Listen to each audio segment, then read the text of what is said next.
Nakatakdang isagawa ng City Health Office 2 ang Purok Kalusugan at TB Caravan ngayong araw ika-6 ng Nobyembre. Gaganapin ang naturang aktibidad sa Barangay Buyon, Kawayan City, ganap na alas 8 ng umaga hanggang alas 4 ng hapon. Ilan sa mga serbisyong hatid ng kanilang opisina ay ang free chest x-ray na limitado lamang sa 200 beneficiaries, sputum examination para matukoy kung may infection o virus ang respiratory system, medical consultations, HIV screening at testing.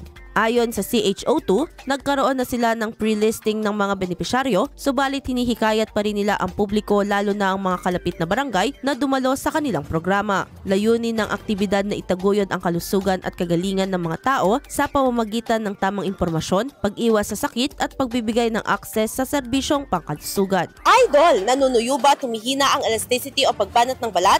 Bumababa ang fat level sa ilalim ng balat, gayon din ang collagen availability sa katawan? Kaya naman 50 pa lang mukha ay kulubot na. Para mapigilan ang mabilis na pagtanda, mag-DTX 500 na. Pinaparami ang cell regulators gaya ng retinols, peptides at growth factors para sa collagen metabolism and production. Sa DTX 500, hindi lang balat mo ang magiging makinis kundi ang selula ng iyong buong katawan. Para maging healthy, mag-DTX 500 palagi. Para sa IFM News, ako si Idol Sena Marie Akdang, Idol.